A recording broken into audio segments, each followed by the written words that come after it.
lovely friends, Esther here, with a video continuing my exploration of spreads in tarot. And really, as this month, hashtag spread June 2022, in which each week we're focusing on a different kind of spread.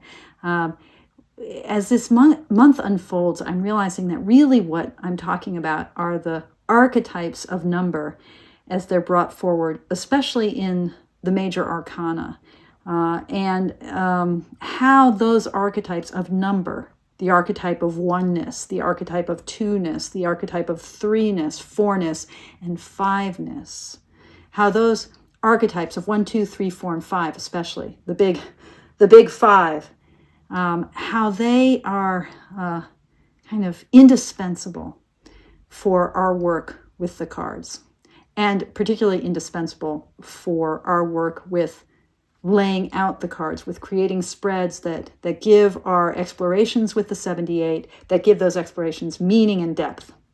But I tried to film this video just a little bit ago, and it quickly became super duper metaphysical. You know you're in trouble when you start quoting French theory. So I am going to talk about archetype of number in a second, but I think I want to start out first by just showing off some stuff.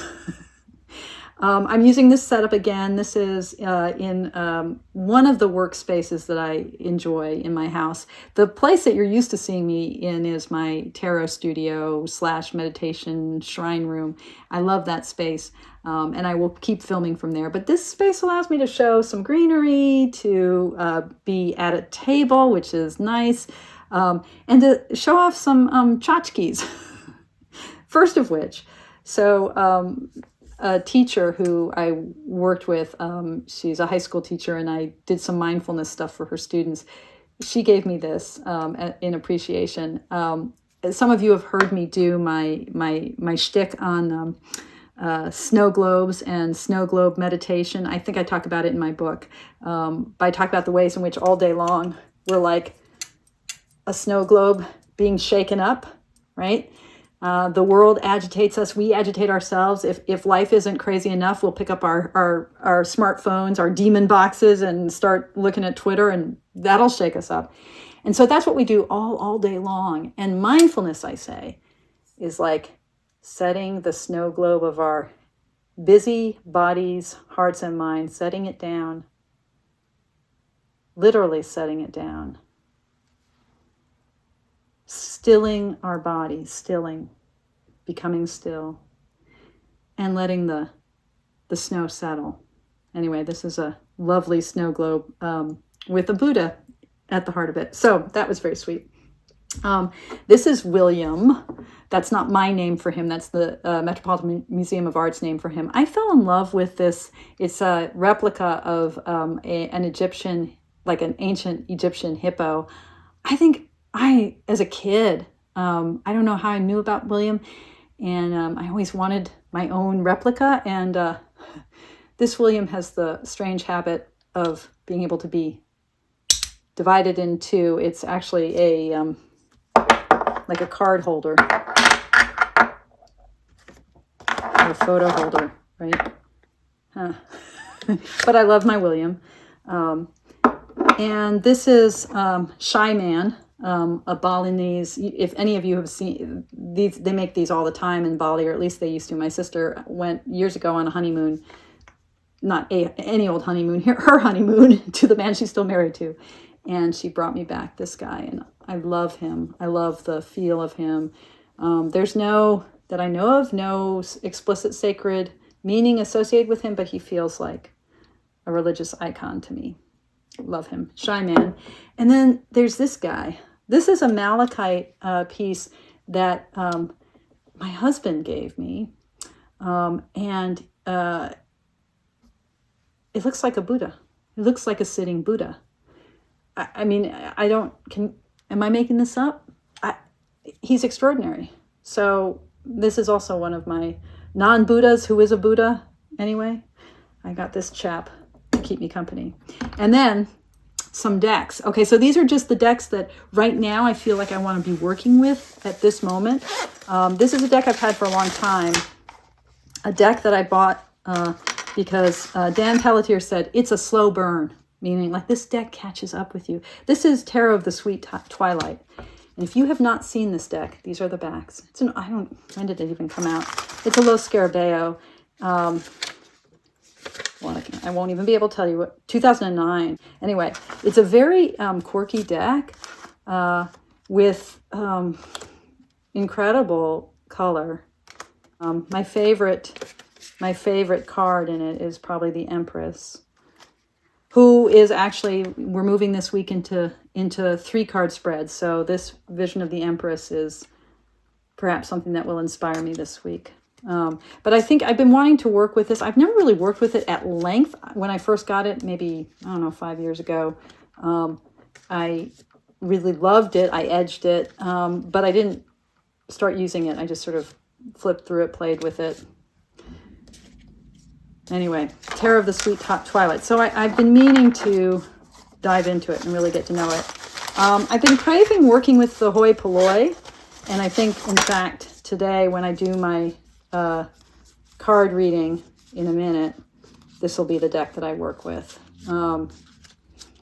Yeah, you know, it's just, one of the things I love about this deck is actually the varnish on the cardstock. I mean, it's so weird how much cardstock matters.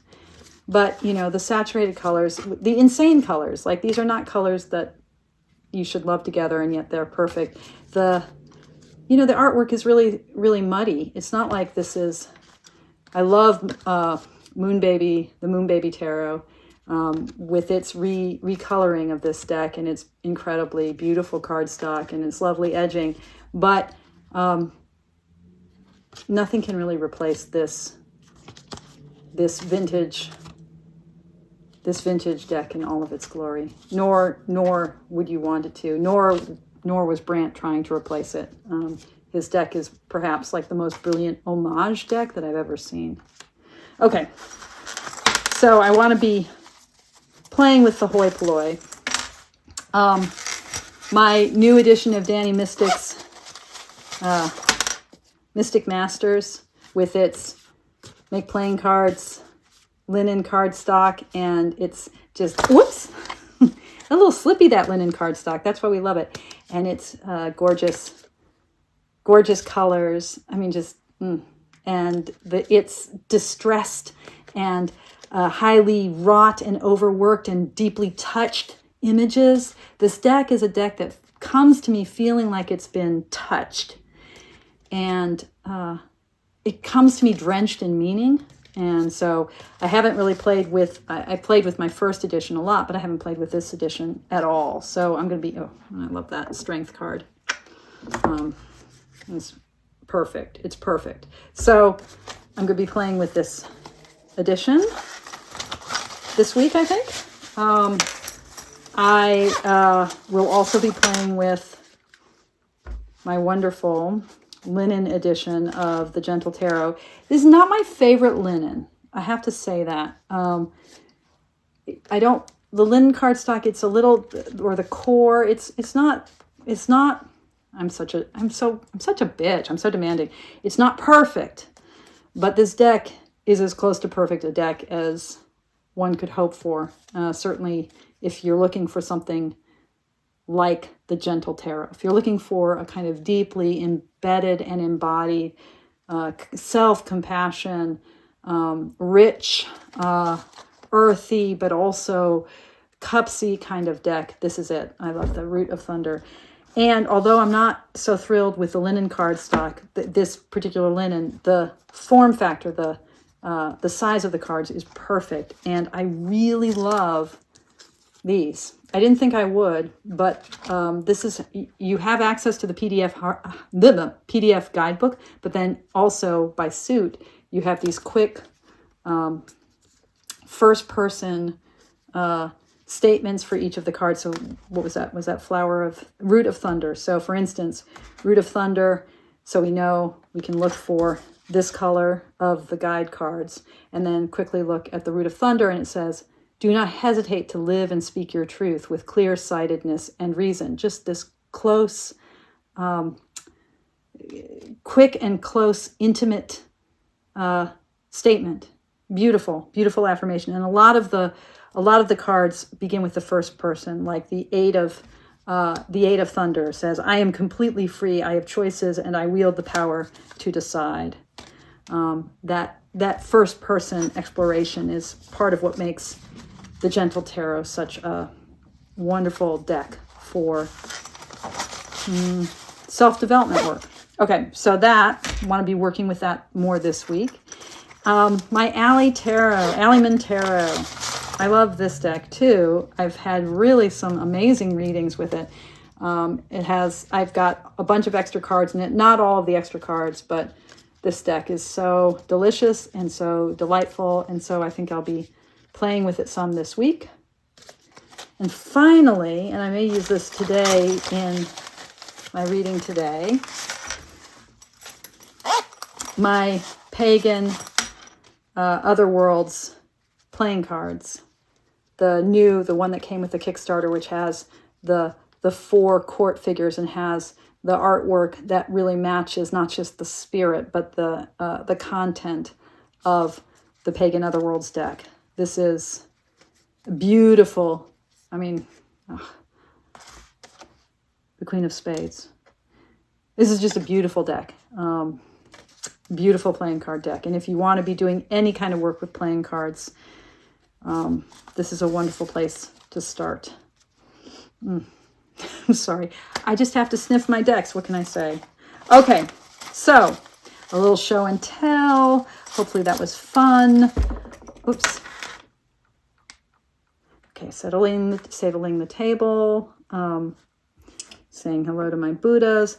So let's talk a little bit about spreads. So one of the things I've been exploring this week in my hashtag spread June 2022, this exploration of what it is to do a layout of cards. One of the things I've been exploring is what I'm now calling the archetype of number in the tarot, and particularly the archetype of those first 5 uber important numbers, 1, 2, 3, 4, and 5. Here's the thing. You know, every time we do a 1-card spread, or even if we just call it a daily pull, we just pull 1 card. What I want to invite is for us to think about how that 1-card spread is always informed by what the tarot is teaching us about oneness, about unity. No matter what we have in our head as we're pulling that 1 card, maybe we're thinking this is the card for my affirmation for the day. This is the information I need right now. This is the card that's about, I don't know, I'm going to pull a card for my health today. I'm going to pull a card to represent my husband today, whatever it is. The tarot is inviting us as we pull that card, that 1 card, to think about its teachings on oneness. Every time we do a 2-card spread, the tarot is inviting us to think about its teachings on Twoness, on duality. 1-card spreads tend to make us think about unity. 2-card spreads tend to invite us to think about duality. And 3-card spreads, which I'm going to be exploring in more detail today, invite us to think about Threeness, or what really in the tarot ends up being dialectic. So I'll say a few more words about dialectic in a second, but let me back up and talk about unity and duality as the tarot invites us to think about them. Now, I've talked a lot about there being maybe 2 ways that the tarot, especially in the major arcana, is teaching us about number. One is in its depictions, in the sort of visual representation. You know, if there are 3 figures, let's say, like a chariot card, the disposition of these 3 figures, the geometry that's displayed in the image, well, that's inviting us to think something about 3s.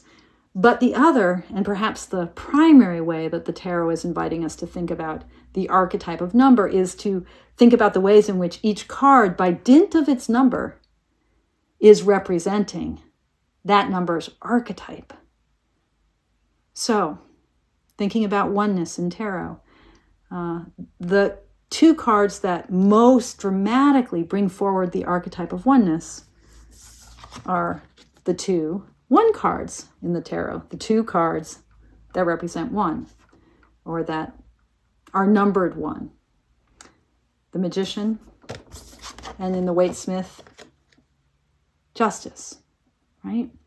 Now, there's been some confusion that has come up in comments and in my Facebook page, the Mindful Tarot Facebook page, which, by the way, if you haven't joined us on Facebook and you'd like to, just drop me an email. My email address is in the description below.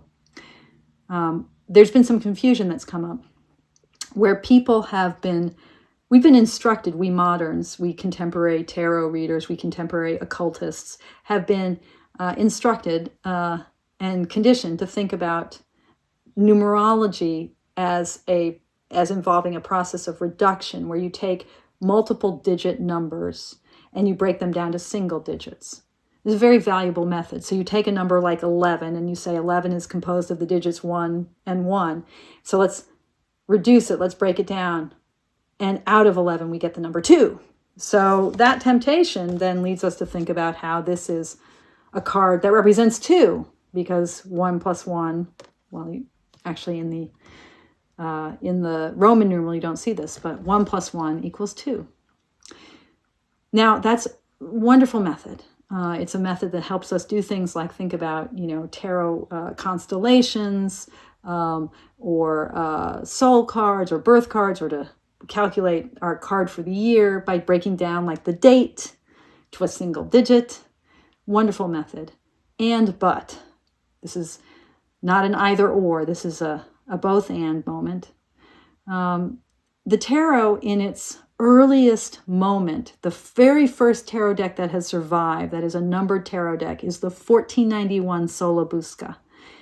And in the Solabusca, the trumps, the major arcana, are all numbered with Roman numerals. And the thing about Roman numerals is they don't reduce down like Arabic numerals, right? Roman numerals really shout out to us, really foreground to us the ways in which 11 is 10 plus 1. And they really shout out to us the ways in which this 11 repeats at the next decade the oneness that we see in the Magician. So we're invited in the major arcana to see how we have a first set of 10s, the Magician through the wheel, and a second set of 10s, justice or strength, if we're working with a deck that has Marseille numbering, through the world. Okay, through judgment.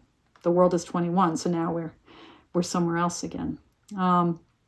So these are our 2-1 cards, and both of them teach us about oneness in really, really similar ways. And that's interesting. So the Magician, he teaches us that unity, the unity, the oneness of ego, the oneness of this I that is also a Roman numeral, right? He teaches us that oneness is about alignment. It's about the alignment of diametrically opposed opposites, in fact. As above, so below, right? The alignment of heaven and earth. The Magician's power, his wand, that phallic, also like a Roman numeral 1, that phallic 1, that phallic self, right, comes from his ability to bring opposed forces together in his own being. He aligns and unifies. So the power of 1, the Magician teaches us, is the power of alignment, and the alignment specifically of opposites, as above, so below. Well, Justice, another 1 card, is also teaching us really the same lesson about oneness, that it's about unity, and it's about a unity here expressed in this upright, phallic, thrusting, egoic, swordsy sword.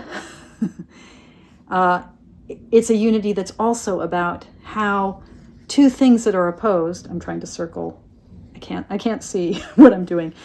2 things that are also opposed balance out, come into equilibrium, come into alignment. So the sword and the scales offer a depiction of what unity is in the tarot.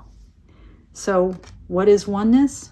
In the tarot, the archetype of oneness, the archetype of unity, is about bringing things that are opposed together in alignment. It's about alignment. So when we do a 1-card spread, the invitation is to make explicit in the way we think about that 1-card pull that we're grappling with unity, we're grappling with alignment. So for me, when I think about my daily pulls, if it's a 1-card pull, I'm looking for the card that's going to help me align myself with the energy of the day. My 1-card pulls, no matter how I conceive them, how I deal them out, how I thematize them, at their core, they're always about alignment. 2-card spreads, what we were working on last week, if you were doing the challenge with me, are governed, I would want to say, by the Tarot's archetypes of Twoness, which is an archetype of duality and otherness. And boy, she presides over that. So if the oneness of the magician is a kind of stereotypically or generically male energy, in that kind of relentless normative binary gendering that the tarot brings forward following, generations upon generations upon generations of Western culture, then the Twoness, the duality, the otherness of the High Priestess is all about the feminine and the ways in which the female is dark and mysterious.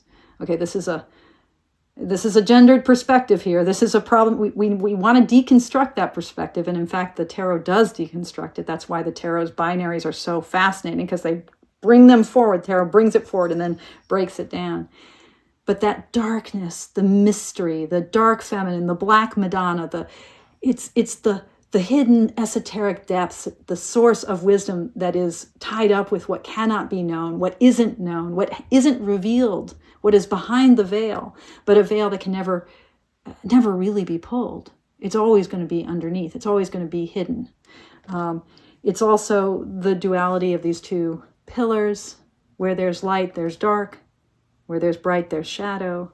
It's the way in which the kind of vulva shape of the female sex, as opposed to the thrusting shape of the phallus, how that is also about opening up that which is dark in the midst of what is light. It's the story of Persephone, right? And the pomegranate seeds, that day and spring and summer yield to fall and winter and dark, right? That heaven invites hell, the world above and the world below. So there's this complementarity, this partnership between unity and duality in the tarot. That's what the tarot is teaching us so many ways all the time. It's the duality of light and shadow going together. So, the High Priestess is, well, she's everything, right? One of my fabulous Mindful Tarot friends, Michelle Kohler, she's a member of the Mindful Tarot community. One of the things that she asked about when we were working with the Papist spread, this spread about duality, she said, well, what if we turned upside down and look at that other 2 figure, the 12 figure, that other archetype of Twoness in the deck, which is the Hanged Man. And I'm thinking that these archetypes of number are primarily to be found in the major arcana. I hope that makes sense, why I would think that. The major arcana is the suit that is the place of deepest cosmic archetypes, governing archetypes. Anyway, so Michelle was thinking about the Hanged Man as a kind of inverted Papist, and what happens when the mystery comes to the fore. There's something about the shifting in perspective here and the way in which brightness, the halo, is down. There's also something about, the earliest historic decks thought about the hanged figure as the traitor, and this is an imagery that also invokes Judas and the sense of the betrayal of Christ. If we think about 2s and their duality, there's something in this metaphysical way of thinking about this stuff, this archetypal thinking about it, that says, okay, that duality is treacherous. It can't be trusted. That dark feminine energy, that darkness, ooh, we gotta be careful around it. It undoes everything. It's revolutionary, right? It turns everything upside down. Okay, so I gotta run. I will come back in a minute. The light outside may be different because the minute will be in about a half hour, but I will return to talk about 3. Okay, so Threeness in tarot. So 3s in tarot invariably bring forward what the philosophers and the ancient Greeks, long before modern philosophers, called dialectic. The movement by which a contrast between two parts can be resolved, a contradiction can be resolved, is resolved at a higher level. So the dialectic is the relationship between thesis, antithesis, and the productive synthesis that resolves the tension, but not by suppressing either side, but rather by finding the harmony or the juncture between the two at a level that integrates and uplifts. Dialectic is the movement by which contradiction nonetheless moves us forward.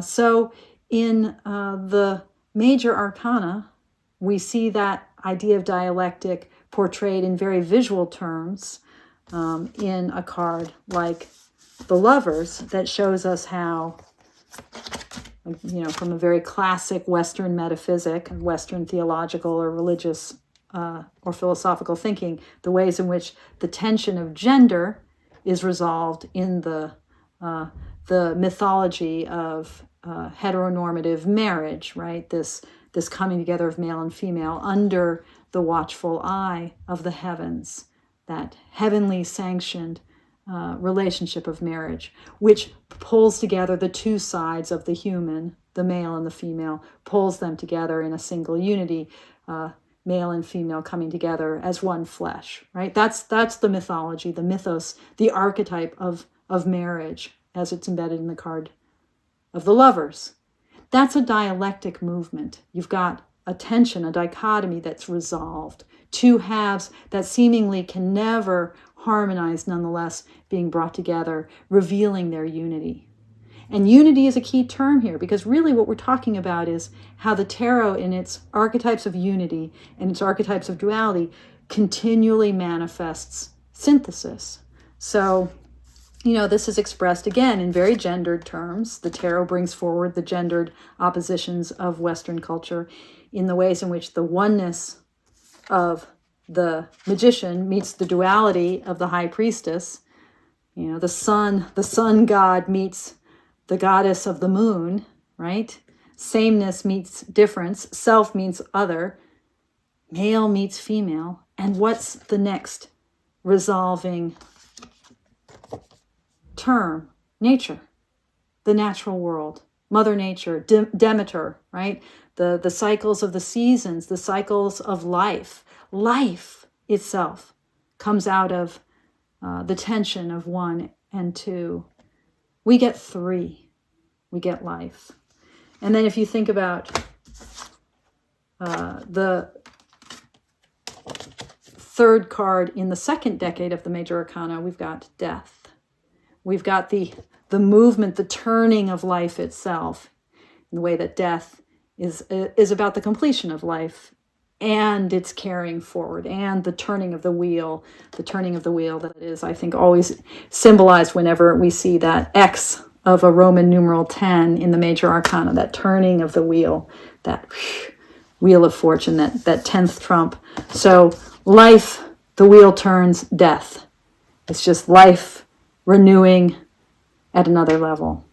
So Threeness in tarot is always about this synthesis, this resolution of dichotomy, this movement of, again, what's called dialectic, what the Greeks called dialectic, that resolution of opposition at a higher level of integration. And in fact, that resolution of opposition at a higher level of integration, that's what the tarot is all about. That's what the hero's journey, as it's embedded in the major arcana, is all about. Right? Resolving the tension between light and shadow, integrating opposition into a higher synthesis, a more complete, more integrated whole. The tarot is always moving from unity to division, back to unity, into division, back to unity, into division. Its movement is dialectic. 3 is the motor of tarot. Okay? Well, maybe not okay. That's a lot. There's a lot of words. Okay. Let's do a 3-card reading. And for me, the classic 3-card spread that expresses this movement of dialectic is my Chariot spread, which gives us a dark card, a light card, and then a resolving card. Okay, so the Chariot spread is always pointing to tensions and the resulting possibility of synthesis. So we're going to do a Chariot spread, trying to find the ways in which synthesis emerges from the first two cards I pull. And I talk about the Chariot spread at length in my book, which, by the way, I did not, these are my actual bookshelves. I realized after I made my first film in this new setup that it kind of foregrounds my book. That was not my intention, but then when I realized that it happened, I'm like, screw it. My book. Copies are still available for your purchase for the low, low price of, I think they're going for almost nothing on Amazon. So feel free to pick up a copy. Anyway, I talk about my Chariot spread in my book. And I can't remember, I wrote this book, it was published in 2019. I finished it in 2018. That's like 4 freaking years ago. And in internet time, that's like a lifetime ago. And, probably the way I describe my Chariot spread is a little bit different now. So this may be different from what I say in my book. Sorry. I've grown. I've evolved. I am human. Hope it's not too confusing. But the way that I'm going to do this spread, and this is something that I was working with my Papist spread, is I'm going to shuffle, and then I'm going to pick the card from the top as my light card, my manifest card, the card from the bottom of the deck as my shadowy card. So if you think about the Chariot, right? So we've got the card here that's on the right, the Charioteer's left. The card that's on the Charioteer's right is the dark card, and then the Charioteer. So I'm going to pick my light card, my dark card, manifest, mystery, and then my Charioteer. Okay, so let's see where we get. So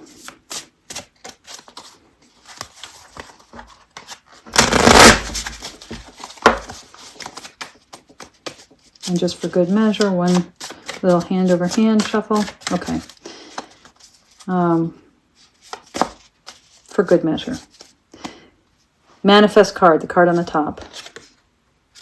Two of Cups. And I'm not going to do reversals with this just because, let's just do it. Let's just do it. The manifest card, the Two of Cups. Card from the bottom. The mystery card. Ooh, the Two of Wands. Okay. And I'm going to now pick a card from the middle. The Nine of Wands. So, yeah. I've been thinking a lot about what it means to meet the world as its loving partner and to meet other people really where they are, not with my agenda. I had a kind of tricky encounter last week where I really screwed up. I screwed up massively, feel terrible about it. And I wanted to make amends with the person. And I realized at first that the amends that I made, like apologies are often about us. How do I feel better about this? I mean, I don't want you to hurt, but how do I feel better? Like, how do I make this ooey gooey broken part of me feel better? And I realized that, and I was like, okay. And somehow over the course of that evening, I found a way to meet that person much more where they were. And I don't want to get into too many details here. And I don't think I did a brilliant job, but it was very clean. Like I didn't fix anything. I just showed up. And I've been thinking about what does it mean to just show up, to really hear the other person, to really communicate. This kind of total mirroring of the Two of Cups. So that's been what's manifest for me in this past week, especially. I've been thinking a lot about communication, a lot about how to communicate with nonverbal beings, whether nonverbal humans, someone I was working with in my professional job who is nonverbal, working with animals, animal communication. I've been thinking a lot about that. How do I really meet the world And then the mystery here. And these are both twos, so they beautifully reflect each other. But the mystery, I always think about with this Two of Wands, this thing that that Arthur Edward Waite says about this card, where he talks about the melancholy of Alexander the Great, who regretted that there was only one world to conquer, and that kind of sadness of, like, the minute that we can construct a project, like, this is the world I'm going to conquer, then we foreclose other opportunities. So the thing about the Two of Wands, which is really about meeting the world, is how do we do that, like, without that tristesse, that melancholy of the doors that we're closing as we go through the doors that are open? How do we commit ourselves to the possibilities without feeling that we've foreclosed other options? Or even just that tension where committing is hard because we don't want to foreclose options. So to me, one of the mysteries that I'm grappling with right now is actually that I tend to make everything a project. So let's say I'm thinking about communication right now. I've already been thinking about the book that I want to write about animal communication. And it's like that desire to, like, hold my inspiration in my hand, like the figure in the Two of Wands is holding the world. That's a kind of shadowy side of this desire to meet the world. Like, I don't get to hold the world and meet it. I just have to put myself fully forward. And that may suck. So this Charioteer card, which is the resolution of the dialectic, is to say, okay, you want to put yourself fully forward. That's a marathon, not a sprint, as they say. That showing up, that's going to take some strength. That's going to take some stuff. That's not if you think about these as youthful kind of moments in the tarot, the twos, and this is kind of like at the end of the cycle, that's a 9. That's going to take some spiritual maturity. That's going to take some stamina. So where this charioteer spread is pointing me, the resolution, the dialectic, the thing that resolves the tension between the manifest and the mystery, is really this, I think, is this key word, which is also kind of a koan for me. What is stamina? What does it mean to have stamina? Okay. That is my charioteer spread, or chariot spread. I keep calling it charioteer. My chariot spread for today. Coming back to this Empress card as an archetype of threeness. Oh my God. Fuck tarot. Look what she's holding. That is the world. Oh, fuck the tarot, man. Okay. Yeah. Thank you for joining me. And thank you for your practice. Toodaloo.